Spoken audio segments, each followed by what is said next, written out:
And the Edmonton Elks, they are eliminated from a playoff contention in a hard-fought game. They lose to the Saskatchewan Roughriders 28-24 to lose their third consecutive game. This is the Green and Gold Postgame Show, live from Century Casino Sports Bar and Lounge, where every day is game day. Iwanyk and Jay Milne with you live on Edmonton Sports Talk. Thanks to everyone for tuning in on iHeartRadio, on TuneIn, on EdmontonSportsTalk.com. Thanks for everyone watching on YouTube, as well as thanks to everyone tuning into the podcast in the future. Your thoughts always welcome. 780-218-9999, or you can jump into the nasty chat on YouTube. Lots to discuss when it comes to this game, but another classic Edmonton Elks game from many points of this season. Look good for many moments, but just can't find ways to win football games. They just can't get it done down the stretch. Officiating didn't help late in that one as well. But Jay, just your thoughts on the game from Commonwealth. Yeah, just a piss poor effort again. No finish. No, it seems lackluster. It seems like, every time there's momentum created, somebody does something stupid and coughs over the ball, makes a turnover. It's like they're kicking themselves, they're tripping over their own feet. And it's been, I guess we shouldn't be surprised because it's happened all year. Just a game that was, this sounds like week 0 to 7 for me. A game that was hanging in the balance. That was anybody's game. And unfortunately, the Elks just didn't have a way to finish the job. And that's been, there's been times this year that they've been able to do that quite successfully. There's been times that they've been derailed, and there's been times where they've been close. But the times that they're close, coming to the end of the game, they find a way to, see you, Mr. Sox. They find a way to, like I say, trip over their own feet and ultimately come up shorthanded. Quite a finish, though. You got to say that. That was exciting. Curly Gittins Jr., Eugene Lewis, both guys that are, probably top players on this team, dearly cost the team tonight. And it's not something we've said all year, so it's not like, the kicker was the kicker. Not that it came into play. Absolutely it did. But absolutely it did, though. When they got the ball back, it was they needed to score a touchdown instead of kick a field goal to tie this football game because Boris Beatty missed an extra point. Yeah, he impacted this game. Gino Lewis, the ball was there. Yeah. Now a weird play where it hits his knee and pops out a little further, but he's got to catch that football. It leads to an interception. Curly Gittins has the fumble, and then I like. MBT's listed for 2 interceptions. The one I'm putting on Gino. The other one wasn't a great throw from him. But to me, this isn't like, if I'm looking at the offense for tonight, I guess it's the Gino and the Gittins turnovers that really hurt. It's also the fact that in their last few possessions, punt, field goal, punt, fumble, not good enough. They just don't have that killer instinct as an offense to go out there and win these football games. But to me, part of this tonight is it's on the defense. Bratton was beaten twice in this game, including one for a touchdown. They just couldn't go get it done and go get the big stops when they really needed to for a large part of the game. And then when they started getting a little bit, that's when the offense wasn't producing. It seems like maybe this goes back to that 0-7 to start. When the offense in a game is playing well, the defense doesn't match them. And when the defense starts playing well, the offense doesn't match them. And when they were winning 5 of 6 football games, both the facets of the game were playing really well for the most part. There would be maybe those little moments where one stepped down and the other picked it up. But tonight, it just, the defense wasn't there for a large part, and then the offense wasn't there. I think it's going to be a pretty spicy night in the nasty chat, most likely in the EST inbox as well. I just want to point this one out. Hominid 352. And 2 interceptions. Remember when they ripped into Ford for the INTs? I wonder if that'll be mentioned. I assume not. Did you watch the game? I honestly want to know. I'm not going to answer your question until you reply, and I want to know, did you watch the game? If you watched the game, well, I'll wait. Well, I think when it comes to the Trey Ford... He threw a bad interception. One was... Who? MBT. Yeah, no, I think with Trey Ford, like in that game, there was one where it was more on the receiver than on him. The one where he whipped it at Rankin's head, and it bounced off his helmet? I don't know if it was that one. It was that one. No, I think there was a different turnover maybe. I'm not misremembering that game. But in the end, what I will go with is, in that game, Trey Ford had multiple turnovers that were bad. Tonight, MBT was, statistically, he has 2 turnovers. Okay. One is not on him at all.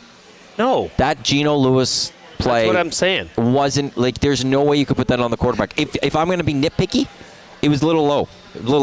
But it was right there in Geno's hands, and he's got to catch that. Like, that's me being nippy, but that's... Even Geno, he kicks it like it comes out. What do they say if the receiver's not going to catch the ball? You can't put it in the air. Right. And Geno found a way to get it in the air, and that in no way, shape, or form is on MBT. I can't blame him for that one. So we are admitting that the second interception by MBT was awful. The first interception by MBT went off the breadbasket of his number 1 receiver. So I just... Bad throws happen. I'm not putting tonight on MBT. I don't... You can't, but I'm almost... You can't even go on the... I'm almost getting sick of this vitriol towards this, Hey, the Yankees won. Good news. I just had to double check. Towards the play of MBT. I mean, I don't understand it. He went for... He completed 80% of his passes. He threw for 379 yards, and he had 2 touchdowns. Yes, he had 2 interceptions. Yeah. One literally went off the chest or stomach of his receiver. I mean, if you're gonna at all come and say, "Oh, MBT, why aren't they? This MBT guy's got to go." I don't have the time of day for you. Not based off tonight. The one thing I will say, like, tonight is the reason why I wouldn't be bringing back MBT next year. Is that, to me, he's not a guy that gets it done in those clutch moments. It has nothing to do with Trey Ford in that moment. Well, look at the last few drives. What does he have to do with putting a pass on Javon Leake right in the hands that he doesn't catch? What does he have to do? 2-0. I'm just saying he doesn't have that clutch gene in him. What, you think they should sign him for next year? I'm not saying I'm not talking about next year. Well, that's what I said. All. I'm talking about now. No, I know. I'm saying in today's game. I know. I'm saying I wouldn't be bringing him back next year, and tonight's one of those reasons why I wouldn't bring him back. Is just he doesn't have. We've had it many times this year where he plays really good football games. Tonight was a really good football game from MBT, and this is not. I don't care about Trey Ford. This isn't about Trey Ford next year even. It's can't elevate his team and get it done in those late moments. Well, but is tonight on MBT? Am I going to sit here and say Jarius Jackson made a big mistake by not starting Trey Ford and instead going to MBT? We're talking about this game, because we're not talking about 2025. No, we're talking about this game. We're talking about this one game of trying to save your playoff butts. I can't say he made the wrong move. I don't think anyone could say he made the wrong move. MBT played very well. Yeah, he came out well. I'll even go...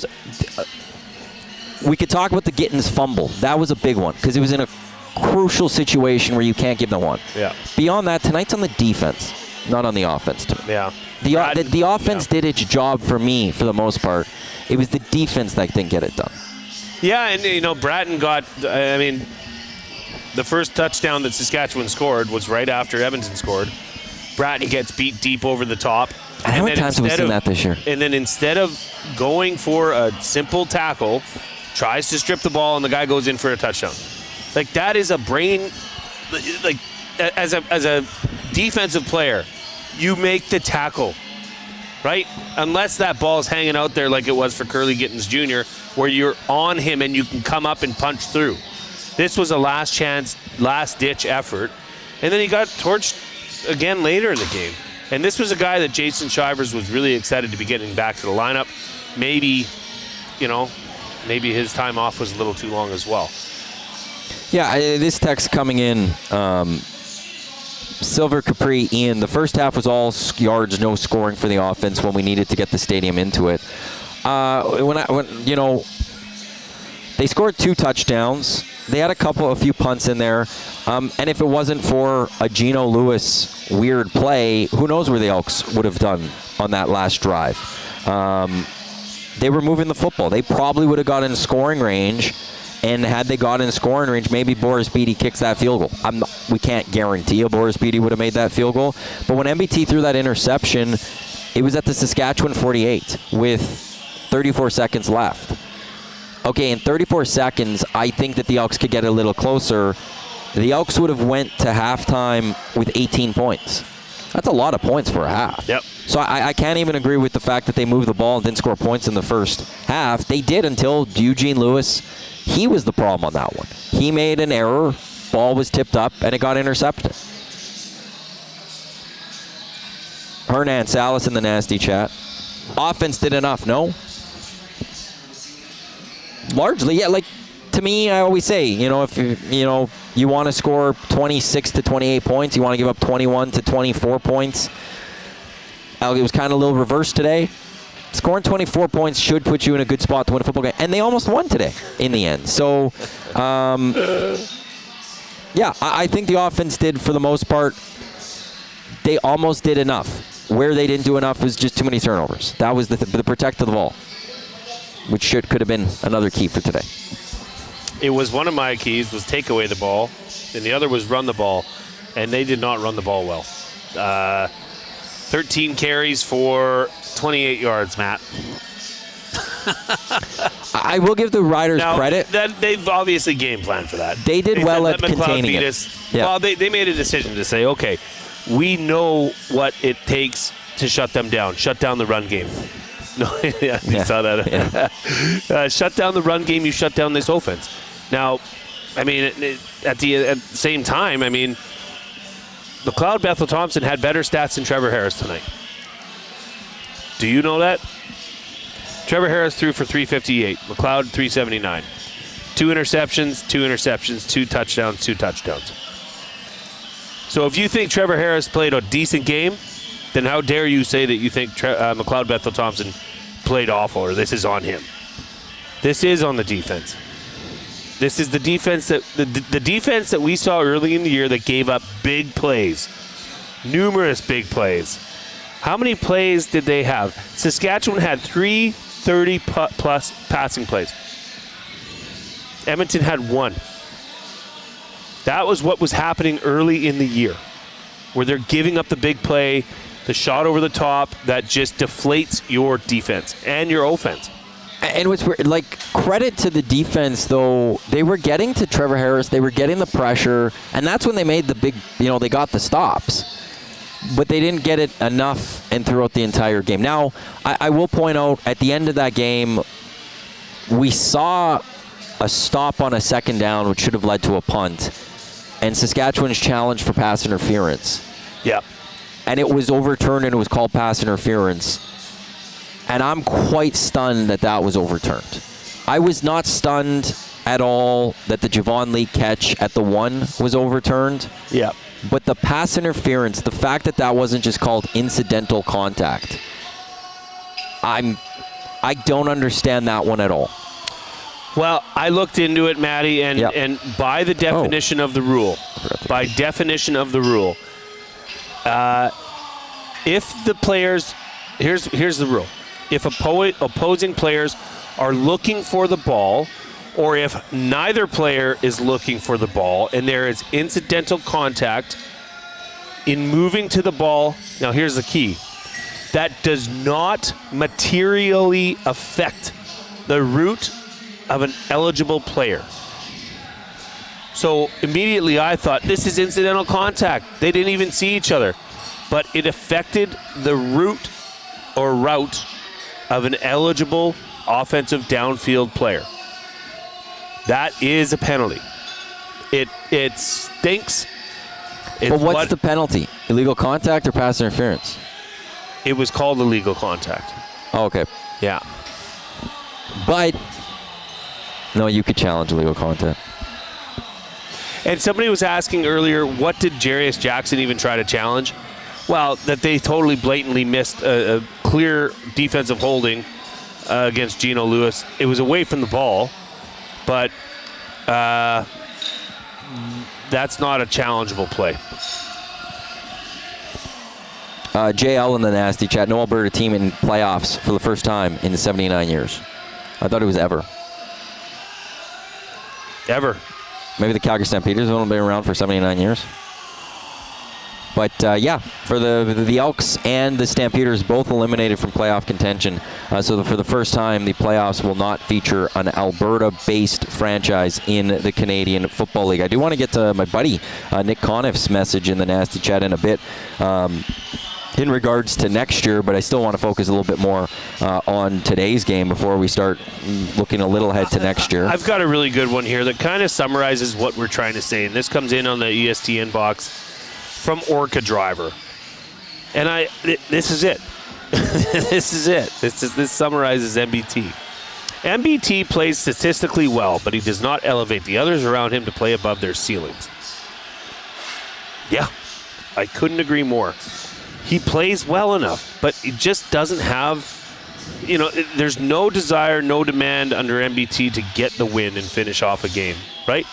Yeah, when the ball went into Michael Riley's hands back in, say, 14, 15, those years, you knew good things were coming for the Elks. You had faith. You had confidence. You almost felt at ease that, that's okay. Michael Riley's going to go out there. I don't think anyone has that with MBT. That knowing if the Elks, if they got the ball back down 4, I don't think anyone was confident for sure that the Elks were going to get down the field and win that football game. He doesn't have that gene in him. But he puts you in a spot where you can go win that football game, but you can't have that many compounding errors. You can't have a Eugene Lewis causing an interception. You can't have a Gittins Jr. fumble as you're trying to march down the field to take the lead in the football game. You can't miss an extra point. I looked it up. Yeah, Boris Beattie hasn't missed the kick since Hamilton. But now you go and you miss an extra point, and to me, that 1 point does change the complexity of what you're trying to accomplish in that football game. If Curly Gittins doesn't fumble that football, the Elks aren't far away from just tying the football game with a field goal attempt. But instead, they know they have to go all the way for the touchdown. It changed so much, and when you have all those compounding errors, and I'll throw the MBT interception in there, that's where this team gets hurt. They can't afford all these errors and expect to overcome them. That's why I said it didn't come into play, because Curly Gittins fumbled it before it could. My main man, my partner is Reed Wilkins. He's in the nasty chat. He says, Elks didn't win a single game this season decided by 10 points or fewer. They absolutely kill themselves in close games. Agreed. And then this is something we talked about during the broadcast that I still don't understand. And in fact, there's another complete debacle by this reffing crew that was handling the game tonight. But first was Reed's. The leak play should not have been reviewed for a scoring play. And I agree. I said this. Who's reviewing this? Why is this being reviewed? Well, it was not called a scoring play on the field. They marked it at the 1. Yet, command center's reviewing this. Yeah. They should have been forced to use a timeout at least. This is where I get confused by the CFL. There is an eye in the sky that does come in and jump in for challenges every so often. I don't know the rhyme or reason of what causes it, but I do know that the CFL has had a command center or an eye in the sky that jumps in and to initiate reviews. That isn't always from scoring or turnovers. Yeah, then why didn't they review the other one I'm talking about when they blew the whistle early, and that was clearly a fumble? The player, the Saskatchewan because the whistle went. I don't care. Then review that. But the whistle went, and there's nothing to review. Way too early. Why are you blowing a whistle when a player is actively trying to gain yards, positive yards? And then they came in and stripped the ball. It was a clear fumble. I don't understand that. That was bad. That whistle came way too early. I don't usually like to harp on the officials, but that was a bad miscall. That was a clear fumble. Yeah, because it's not even saying it's like challenged or anything in the playlist. Like, it just doesn't even show up.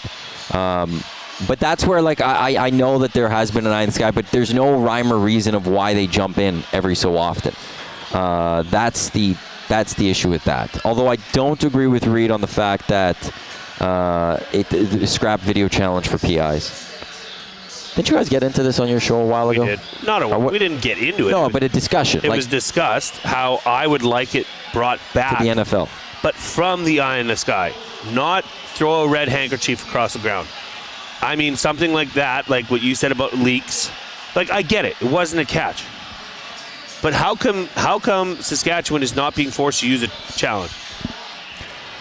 It's a great question because, again, the sky. I would like the reason for us to go look into that. Then you have to review every freaking play. In the end, you have to review every play. Then, by the eye in the sky, if you're not going to force a team to sack up and throw a challenge flag, right? That is the risk of throwing a red challenge flag, is that you may not have the call overturned and then you lose a timeout. If the CFL Command Center is going to come in and say, "Oh, well, no, this was actually not a catch." There's zero consistency with the eye in the sky, and I don't know when and why they use it. Jeez. The one reality would have been, though, the Riders would have won that challenge. They would have kept their challenge, and they would have challenged later, and they would have won the other challenge too. Well, yeah, they would have won the other challenge too. So the fact that they won those, that's why it didn't end up happening. Big Uke, what do you do now? Run forward? How do you get up for these games if you're him for the playoffs when the playoffs are not in question now? I'll answer the second part to that first. If you go to Trey Ford, how does he get up for this? You got to go earn a contract. Be a professional and earn a contract. Yep. It's nothing. As much as someone like myself believes that Trey Ford could be a big thing in this league, he hasn't proven it yet. And he's got to go. You got to go prove it. You got to go earn it. You're not deserving of a contract next year unless you go prove it. If you got 2 games left and you're the starter out there, now does it matter for the 2024? No, but go earn it. Yep. Go get out there and be a professional. That's how you have to do it. As for what do they do now? I don't know. I don't think it matters to a degree. Yeah, it does. You even said it before. Like, I know you said if they lost this one, you were saying this week, you're not really getting the full evaluation for them to go with the rest of the way. You'll still you'll get a little bit of an evaluation, but at the same time, Toronto, that last game against Toronto could mean something for Toronto, right? They're going to be coming full guns. The game against Calgary next week, they might as well cancel it. I mean, it's absolutely useless. But the game against Toronto could mean a great deal for Toronto. That's why, why didn't... And like I said, Trey Ford or MBT was not the reason they lost tonight. No. Clear point, clear as day. But now you're stuck with trying to evaluate Trey Ford in meaningless games for this team. Well, and now I'm going to get to Nick Conniff's, my buddy. His comment in the Nasty Chat a bit ago. For next year, do you retain any coaching staff or clean house and start new? I extend this to the general manager, and this is where we were told from a report from Farology last week that they're close to naming a president. They need that president named very soon. Like, it has to happen this week. I don't want to rush too much of what Larry Thompson's doing, but you need to get a president because partly who is going to be the general manager of this team? If Giro and Jerry's aren't going to be back next year, why do they care about the evaluation of players to a degree as well? Like they might just go to try to win football games. Jarius might, that's where all this is kind of an interesting thing. You could sit there and say, evaluate Trey Ford, but if I'm Jarius Jackson, I might sit there and say, you want to know something? I know I might not have a job here next year, but I still want to build my resume. I need to go win a couple more football games. I'm sticking with MBT. He's my guy. And if there's no direction for the future... What do you want to win football games for? For your resume. Who cares? He ain't coming back. For other jobs. Like, that's the thing. Like, you don't want to lose the rest of this way. You want to build your resume as much as you can. Then the organization needs to step in. And that's the thing. And that's where you need that president to come in. Yeah. This organization needs to get that solidified here now. You don't need a president. You can have the owner say, here's how it's going to be, fellas. Trey's playing the rest of the year. We have to see what he can do. And unless maybe he did, because here's the other option to this. They don't want Trey back next year. Very well. They don't want MBT back next year. Yep. As much as I don't agree with that, I would like Trey back next year. But there's a chance that maybe from the owner, they don't care because they're looking and going, VA's over there. Or we're going to go find another quarterback. These guys aren't the answer for us. Maybe Larry Thompson bought the team because he's got a great nephew or something that's like a totally underrated. Do not put that there. Do not put that there. Remember when Calgary started, the owner there in the early 2000s started his son or whatever it was? That's where it came from. It was the first Annie group? Yes. Orca Driver. That was a great, One-Eyed Pete. The Elks didn't help themselves tonight with all the penalties either. And I actually... Ill-timed penalties, too. Well, truth be told, I didn't realize it was as lopsided as it was. I knew they took some costly penalties, but yeah, Edmonton took 11 penalties for 93 yards, whereas Saskatchewan took 6 for 65. And penalties are penalties, right? But as you said, Maddie, timely penalties, which ultimately will, really stall a drive. That penalty really almost cost them there. And after that fumble, where I said, how do they not pick up that fumble? And then they're celebrating so much they take too many men on the field. That right there is inexcusable. It's like in the Monday Night Football game, the Thursday nighter with the Thursday nighter, Falcons Bucks, where Raheem Morris is celebrating so heavily with Kirk Cousins after they drive the field to get into field goal range for Koo to kick the game-winning or game-tying field goal, that they lose track of time. Like, you cannot do that. Well, it's also they're down at that point, I believe it was. Yeah, they and haven't won Jamin anything. Pellin's spinning the ball in the end zone. To me, the defense wasn't playing the greatest. Why are you celebrating at that point? And no, you're down right now. Get back to your position and get ready to play. I didn't like that, what I was seeing from that when, the whistle had, it seemed like Saskatchewan maintained that ball, and they weren't, and he ran into the end zone as he should, but it wasn't going to go that way. But don't be spinning the ball and celebrating when you know that that's not the way the refs ruled it. And then you take the penalty, and it just hurts. Just quick, I didn't finish the comment from, Sorry. I realized I didn't finish about coaching staff for next year. I don't know about the entire coaching staff. I don't even know about Jarius. It comes down to who's the GM. President needs to come in. He needs to hire a GM. And if that's G-Roy, then it's up to G-Roy. Now, for me, would I be bringing Jarius back? At this moment, no. And I don't think that's going to change.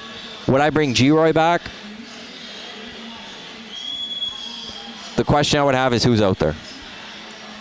And that I don't know. I'm not a football mind at that level to be able to pinpoint who's a good general manager.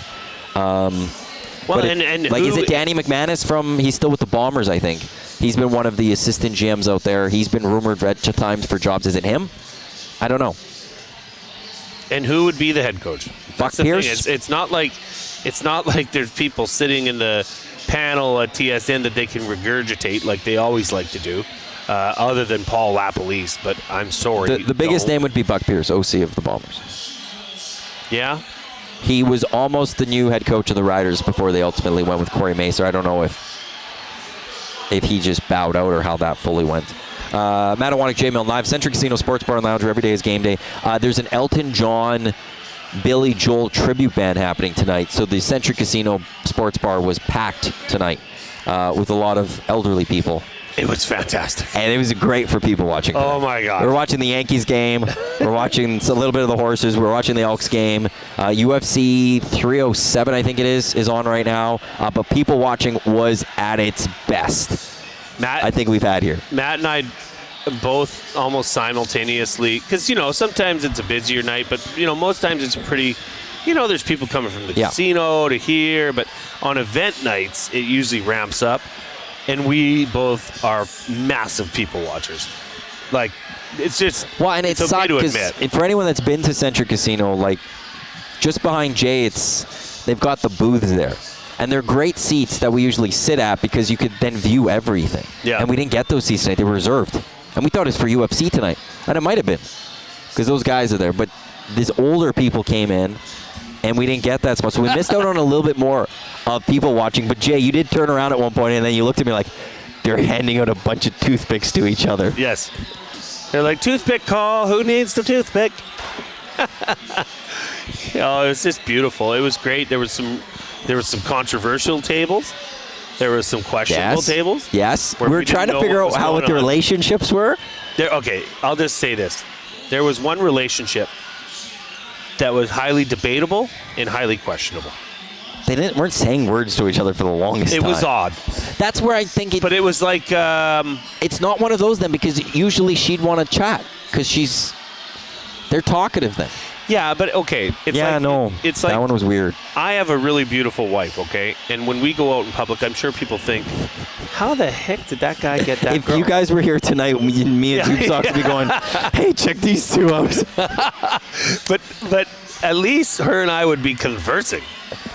This was not. They weren't talking. It was very weird. But her hand was on his knee.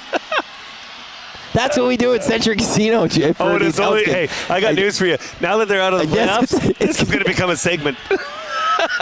The last two games here are going to be something else. Yes. Because, well, who cares that fully? Yeah. We're going to be talking about 2025 anyways. Yeah, honestly, who cares? Come on down and come join us, and you can take part in everything that we're going to do here at Century Casino.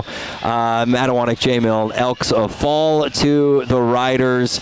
They fall by a score of 28-24. They drop to 5-11 on the season with 2 games to go, and they are now eliminated from playoff contention. Ian back in the nasty chat. Okay with Ford. Do you trust the OC to call a game that will be successful for Ford? Then I don't even think this team will play him anyways. Yeah, I actually trust that Jarius Jackson will play a system that's successful for Trey Ford because we saw it this season. A very small sample size, but we saw Trey Ford come out and have some really good moments. Like he had a great game against Saskatchewan, and until he got hurt against BC, he was looking really good. I absolutely believe that if Jarius comes in or if Jarius goes to Trey Ford, he absolutely is going to call a game to allow Trey Ford to succeed.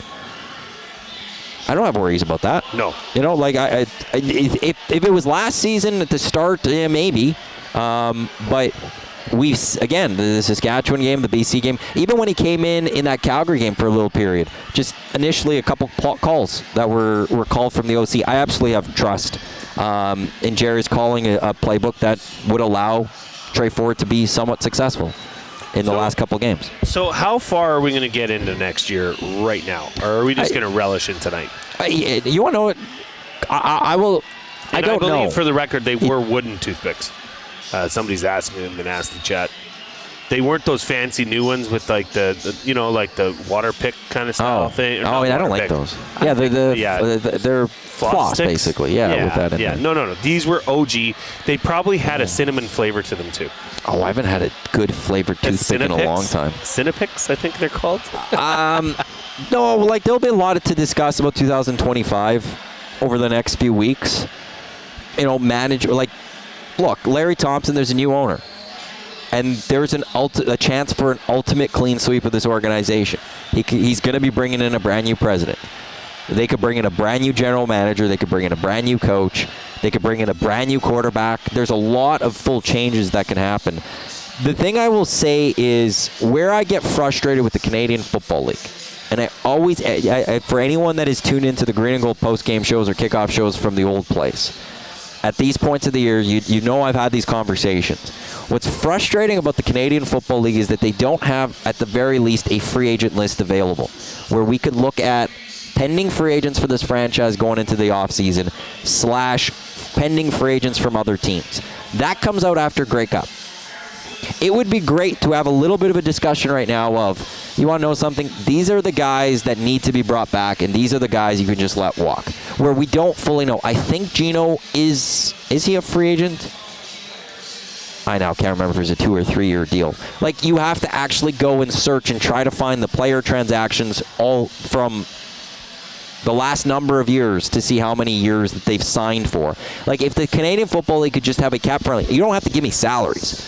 Just tell me when they are signed and when they're not signed and give us a free agent list just available at all times. Yeah. So we could have a nice discussion of like, okay, you want to know something? The O-line played really well, but they have these 2 guys that are free agents this upcoming season.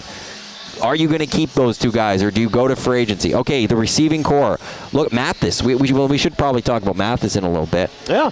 Had a great night. Great night. But, okay, he's here. So, okay, who else is free agents? Who can you let walk? Who are you going to, keep around? we can't have that because the Canadian Football League doesn't make that available. And that doesn't make any sense to me. Now, I know at the same time it's football and you could cut someone very quickly. But when they're pending free agents, they also have to make a choice of whether they want to sign or not. And we then can't just have those full conversations because we don't know. And that's an issue. Well, what we do know is that MBT is under a 1-year contract. Yeah. He is a free agent. So whether, he's a guy that comes back at a lower rate than what he was getting paid this year, I can be pretty sure, I can say pretty accurately that I don't think Kevin Brown's going to be back here next year because the emergence of Justin Rankin and obviously Javon Leake. Yeah. And so probably paying a little bit of cash. Right there, you're losing probably close to $300,000 in salary because MBT's not coming back or re-signing for anything. He might get $200,000. I don't think he'd come back for less money. The reason I say that, I know, is when he left Toronto to go to the UFL, there was also this thoughts of retirement. Yeah, that was pending out there. Then that's fine. Then good riddance because it's not worth it. I think his wife's big in like a studio exec or something. So like the money, right? I don't think he's coming to play for a lot less or something like that. JC the Glazer in the Paris Jewelers inbox 780-218-9999. His Ford's contract up this year or next? I'm asking. I ask because I'm wondering his desire to return. By all reports from last year or from when they signed MBT, he's a free agent after this upcoming season. Who? MBT? Trey Ford. Oh, you just said MBT. Sorry, Trey Ford. Yeah. Ford's contract. Trey Ford is a pending free agent. So, one, do the Elks want to bring him back? And two, does Trey Ford and his camp have interest in returning? And what would that number be? But yes, Trey Ford would have to be signed. Can we stop saying, does his camp and does Trey Ford have interest? It might be the same. Where the hell else is he going to go? Who's going to take a flyer on Trey Ford? Again, as a backup, they would. Like, go to Winnipeg. Backup Zach Collaros. Sure. With the chance of taking a job very soon. Well, then 100%. build to that. But nobody's going to sign him as a starting quarterback. I'm not fully sure about that. Like, I did throw out Hamilton before. Hamilton? Bo is older. Like overalls? Over what? Overalls? You're taking out overalls? He's another guy that has contemplated retirement. That's the thing. Calgary. Dick Mayer's coming back. Really? I would imagine. I don't think you're getting worse by bringing in Trey Ford. Well, I don't know. As your starter, but at the very least, he's competing for the starting job.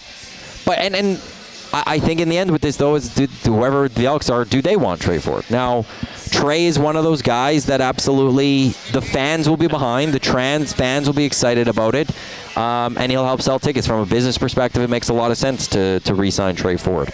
Just so you know, these are the two Rough Riders fans that were here earlier, and I wish them personally good luck, but I wish their team bad luck. They really appreciated that. Came and shook my hand. Yeah, but there's no real, like the NFL makes a huge deal out of free agency. Boris Beatty's a 2-year contract. The CFL's free agency is a lot of fun. Yeah, but not in season. No. In what is it? May. What's the free agency day? For the CFL? Yeah, February. It's usually around Valentine's Day. They do good with that, but you have no information. That's the issue. You have no. We'll get it in December. Which is too late. Oh, I mean, you have no information right now of how you're gonna like kind of what you said, like how to build your team out. No clue, because we don't know. The only person's contract we know what it's worth, and it's still incentive laden. Was upwards of $500,000 was MBT. Well, and you have to go look. Like I found the transaction. The Elks signed Boris Beatty to a 2-year contract because I want to see his. He's got 1 more year. So that's it. But that's all you know. But you would have to look up every player individually. Like I wonder if I could find a Justin Rankin one. But you have to do all that work, and this is where the CFL, like the CFL, wonders why sometimes it gets lower in the standings of discussion. Because it doesn't make it easier. They don't make it easy for people to discuss them. Justin Rankin signs. Yeah, but just because Boris Beatty has a 2-year contract does not mean that's guaranteed. No, and like that. But the fact is, right now the Elks would have to release him. Then do it. And I don't know the repercussions of that. I'm with you. Yeah. I'm with you. Yeah. They need to. This is another option. They need to go improve kicking. This whole team needs a fresh start. Yeah, Rankin's just to the practice roster, so But they don't have there are positives. I mean, you look at this running back crew. The offensive line was really not. They were great. I was very wrong on the offensive line. Right. I went into this season having massive concern for the offensive line, and they've been fantastic this season. They started off a little rough, and they've been. We don't talk a lot about the offensive line. Well, do you remember when Sean Oakman got released from the Toronto Argonauts, and then the Elks picked him up, and you're saying, "Oh wow, geez, how come a guy like Sean Oakman was available?" Well, I got news for you, because he's not that great. He's over the hill. That defensive line, on a whole, over the year, was not able to put pressure on the quarterback. And that's where they need a defensive line that can actively do that and rush and hurry a quarterback without having to send a blitz package. And that's one where Chris Jones, to me, did get it wrong. The player that came back ended up being helpful, but the hole was too big to fill, and Jake Ceresna trade it really hurts. Not having Jake Ceresna hurt the defensive line big time. Yeah. That wasn't a move that was very prudent for the Elks when it comes to improving that. Like they were hoping Kim Diche he was going to be something, but like that was one of the first moves G-Roy made as the GM of this team. He cut him. Got him out of the room. That didn't really pan out. Nope. So like those were the things that really hurt this team into that early 0-7 start. That where was it? Somebody texted in for next year. I don't know if it's in the Paris Jewelers inbox or if it's in the nasty chat, but basically it was just don't start 0-7. I'm like, yep, that's a really good insight. Like, you're 100% right. You can't go to a point where you're starting. You just, like last year, they got to 0-9, I think. This year, 0-7. Now that's trending in the right direction, but you can't be 0-3 next year. I'm sorry. No. No. Depending on what I see with the schedule on this team, I can maybe accept an 0-2 to a degree, but you've got to be 500 at worst through 4 weeks. This team now, like, there's been positive. Things have been good, but it's time now that this franchise really takes that step forward into getting back to relevancy. Yeah. And we saw this season, fans want to come back to support a winner. Fans will support them, regardless of the name, as long as regardless of the quarterback. I will say that too. No, but that was the thing. There was a lot of name conversation. No, right? No, but I'm saying like win some. If they games. go and sign, who knows, Larry Thompson's nephew from Nebraska or whatever that you said. I heard his name is Dakota Thompson. He rattles off 6-0, and Trey Ford's playing for the Hamilton Tiger Cats. Who cares? Fans will be at the stadium. Yep. They want to support a winner. That's what it ultimately comes down to. That's human nature. That's not anything specific here. And I go back to when it comes to the Elks. Like, I'm going to talk about the Double E franchise. Don't give me the name. I don't care. But the franchise. The history of the franchise. We had Chris Morris on. It was about winning Grey Cups. Yes. It wasn't about just being in the playoffs. It wasn't about hosting playoff games. The standard of the Double E football team was winning Grey Cups. Part of winning Grey Cups, though, is hosting home playoff dates. And I still go back to since 2006, the year they first missed the playoffs in 35 years. In that time, they have hosted, I believe, 3 home playoff dates. That's it. They hosted in 2011. They hosted a game in 2014. They hosted a game in 2015.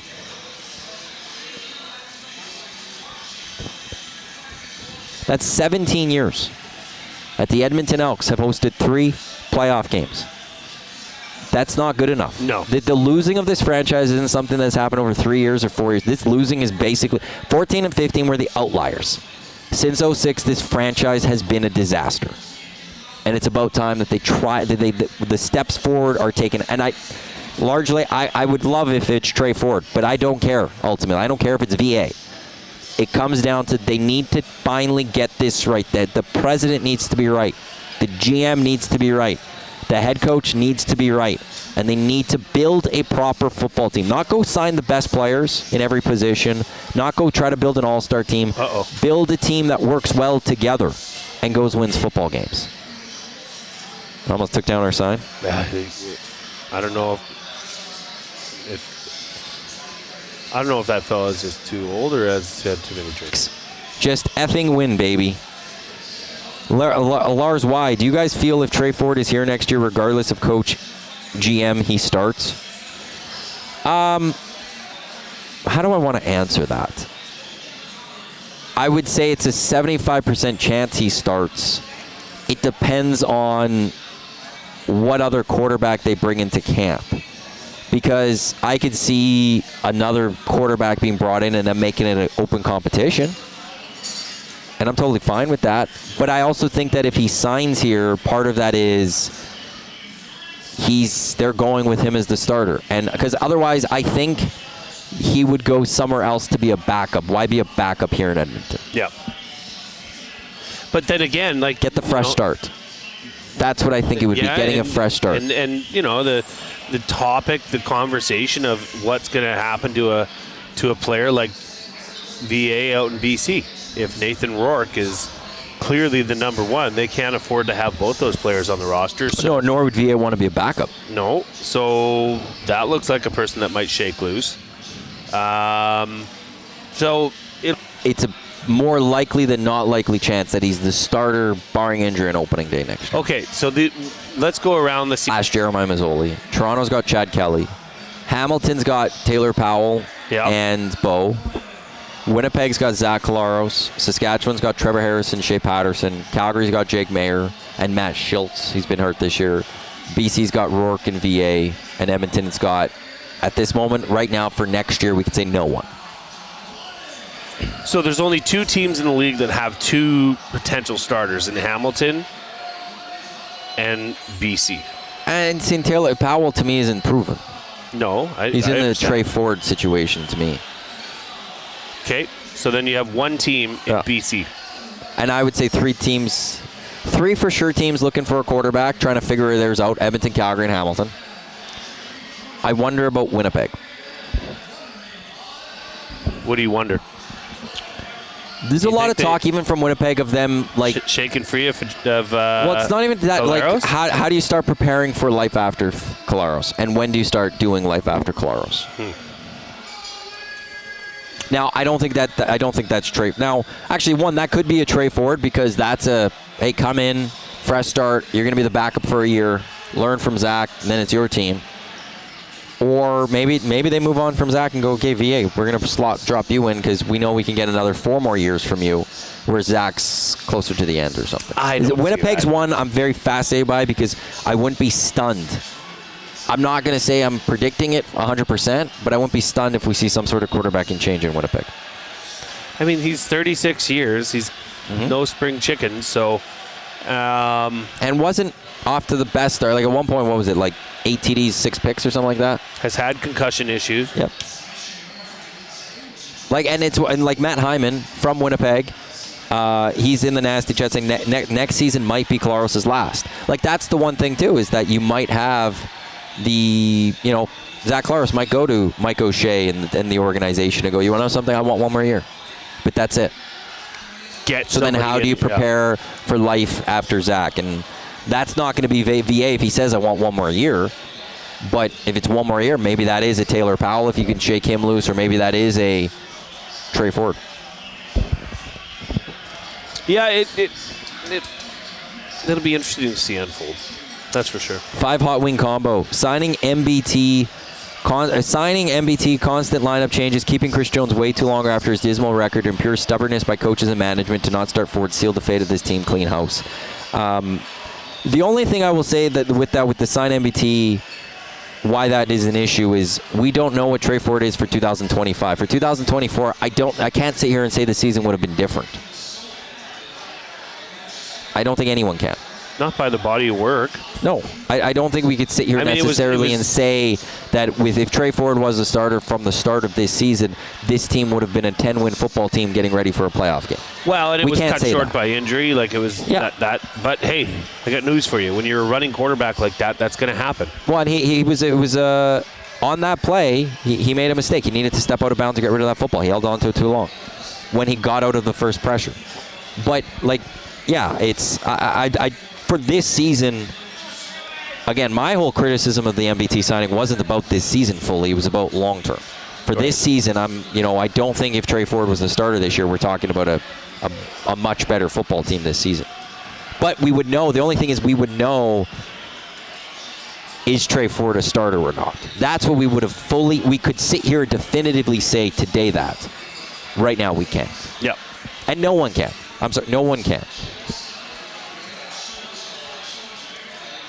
Nobody can, and even if you tried, there's really, I don't know. Like, I honestly, the clean house mantra that's going around sounds pretty good to me. The only issue I have with full clean house, and like they probably should, is when you clean house, to me, that's always like a 3-year reset. People, they need to come in, they need to clean out the players and the people that they don't want. That takes time, and then you got to start bringing in the people that you do want. And until you fully get your people in all, coaching to players and all that, takes about 3 years. This fan base doesn't want to wait another 3 years. So how do you? Okay, hang on. Okay. This fan base does not want to wait another 3 years. Mm-hmm. I think if there was a clear direction that the fan base was heading, and there was steps like, building blocks like this year, we'll see how the last 2 games go, but this year could be a little bit of a step in the right direction, right? Call it a building block. If next year you come back and you're 500, and then the next year you're 650 and you're in the playoffs, I think a real fan base, knowing that there is direction and there is a plan, would absolutely accept that. Maybe 3 years is too long. Maybe including this is year 1 of the 3-year plan. I think that would be fair. But this wouldn't be year 1. Next year is year 1. I don't know, because I think they made steps in the positive direction this year. Wait, does that GM agree with those? That's where whenever you change GMs and all that, you have that full reset. There should be. And so somehow they have to find, because Chris Jones was supposed to be all that, bringing in this plan. Year 1, it was a full season of training camp. He was rotating out players. Came to last year, and then it changed. This is a name we forgot to mention, too. Well, I didn't know that was an issue. That was a thing. Again, the CFL doesn't make that available. Davis Alexander, who backed up Cody Fajardo when he was injured, did look pretty darn good. And apparently he's a UFA at the end of this year. The question I would have, though, he's 25. I can see Montreal locking him up. But I guess we'll have to see. Dave C. 780. Holy boys, MBT played well, but as a fan at the game, I would have loved to see Ford tonight. It really sucked. They're eliminated as I'm heading to Calgary for the game next weekend. Ford from here on in, and next year start him as well. What a situation. P.S. The EST sunglasses held up good tonight. One thing I haven't done is actually gone through the stats of this game. I'll rattle them off really quickly here. MBT 33, 41, 379, 2 touchdowns, 2 picks. Rankin 4 carries, 13 yards. Leak 9 carries, 15 yards, and a touchdown. Gittins Jr. leading receiver, 10 catches for 122 yards. Gino 5 catches for 87 yards and a touchdown. So that prop would have been a push if you bet on that one. My prop hit. And what yours was the MBT over 1.5 touchdowns. He got the 2. Mathis 6 receptions for 74 yards. The Elks gave up a first-round pick in a supplemental draft to draft him, and this was his big breakout game. He was looking good, a big body player there. If I could quickly see what his sizing is here. Mathis, he is 6'7", 203, and he used that size tonight, so we'll see if he can continue. I just wanted to let everybody know that I'm so happy that Nate Grad is here. Anderson, you could explain that right away. I will. Anderson, 7 tackles, also 1 quarterback sack. Brown and Christmas each with quarterback sacks, as well as the Elks got to Trevor Harris 3 times. Boris Beatty, perfect from field goal, 1 for 1, but 2 of 3 extra points. Trevor Harris, 22 of 28, 258 yards, 2 touchdowns, 2 interceptions. Frankie Hickson, 15 carries for 46 yards. 2 guys over 100 yards receiving for the Riders. Johnson, 5 catches for 103 yards and a touchdown. Emelis, 4 catches for 126 yards and a touchdown. Rivas leading the way defensively with 9 tackles, although Milligan Jr., he had an interception in this game, continuing his push for MLB Canongate. And no sacks in this game for the Saskatchewan Roughriders. Brett Lawler, 2 for 2, and nailing both extra points. You want to explain the Nate Grad thing? Yeah, so part of our people watching tonight was there was a big table, some burly men that showed up, and They sat pretty close to us. I think they're here for the UFC fights. I think they're over here now. No, they went down. Well, actually, I don't know where they're. Oh, over there. Yeah. And one of them was wearing a shirt that said Nate Grad. And if you've ever been a grad of a school, you wear that shirt for about 1 year. I don't have one. Yeah, that's not bad. I don't even have one. That's okay. I wouldn't get one. I don't have a single Nate hoodie. But actually, when I left Nate, I saw other people with Nate. Like you get the ones eventually, or maybe they always had it. I just never went and looked. But they had it with your department, so like you could have got Nate RTA, radio and television. I didn't even have one of those, but they look nice. Yeah, but when would you wear that right now? Maybe as a gag. I would have wear that for the first few years like after. The grad shirt from junior high. That gets old. You ain't wearing that long. Yeah, but did you feel comfortable tonight, knowing that the Nate grad was? I did, because I don't know what he studied, but I was fairly confident that if we had some sort of a catastrophic event here, that I was happy when Nate grad was here. Because the thing is, if there's any technical issues radio-wise, RTA. Boom. We knew we could have tried him. Nursing program there. Boom. Automotive program there. Boom. Carpentry program there. 100%. IT program there. Yeah. I don't know what else. There's an engineering department. Something engineering. Yeah. I mean, what if we could have put him in charge of our betting? What if he's some sort of a guru? So I bet on a horse to show that was 56-1. 40 minutes before the race at Century Mile. It won. It finished second. I was excited. I went up. By the time the race happened, it was a 6-1. My $5 bet turned to $6.50. I was so excited going up.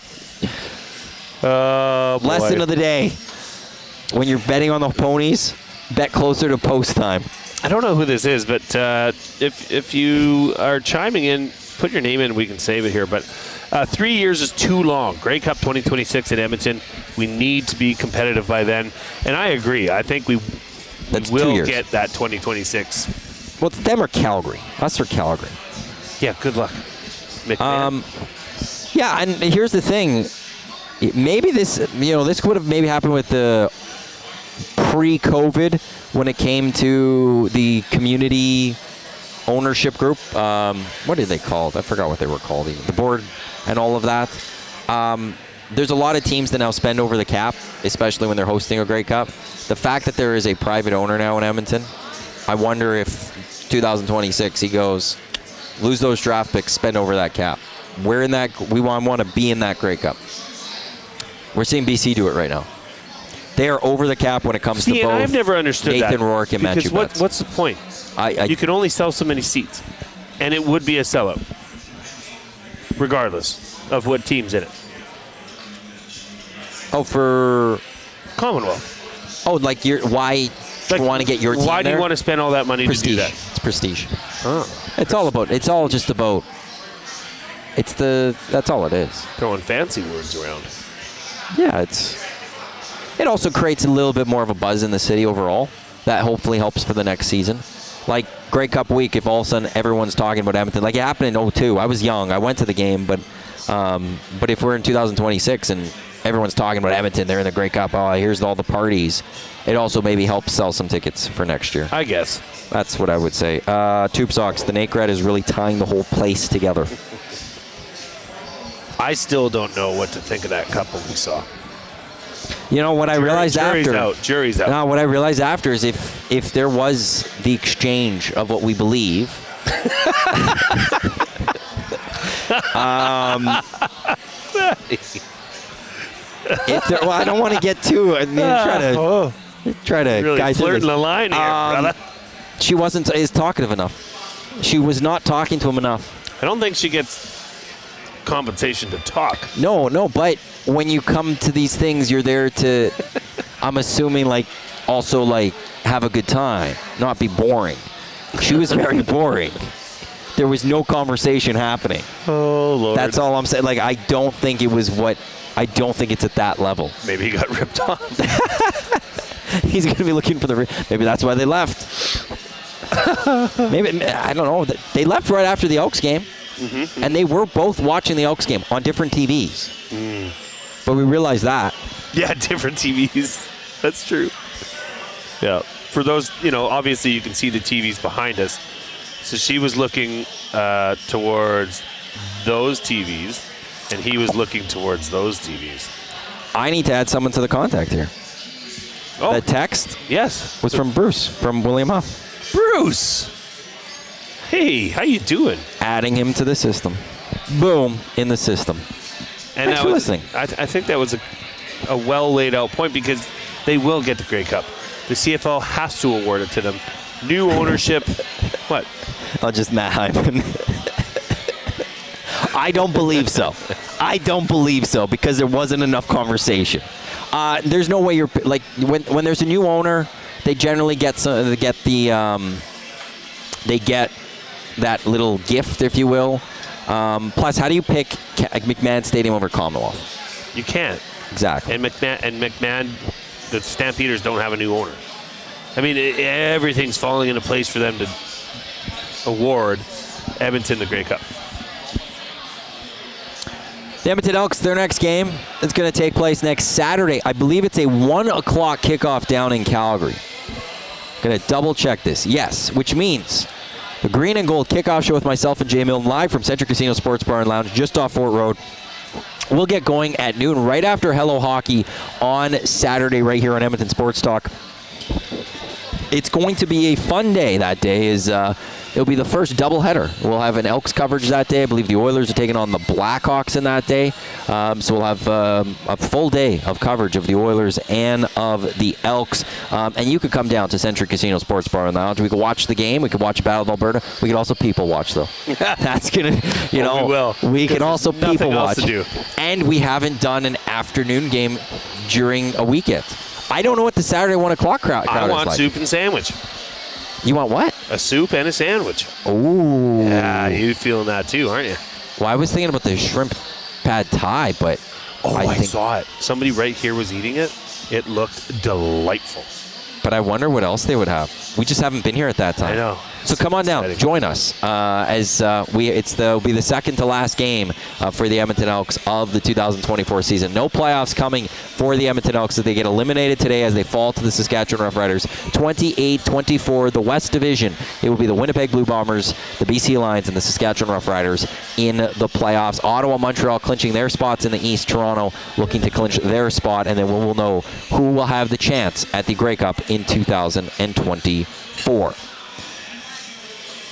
And that will wrap things up here at Century Casino for the Green and Gold post-game show. Iwanyk, Jay Milne with you here. Enjoy the rest of your weekend. Enjoy your Sunday. I will talk with you on Monday during the Hangout. Jay will talk to you Monday on the Reed Wilkins Show with Jay Milne at 3 o'clock. Have a great weekend, and thanks for tuning in to the Green and Gold post-game show. Once again, Elks falling to the Riders 28-24.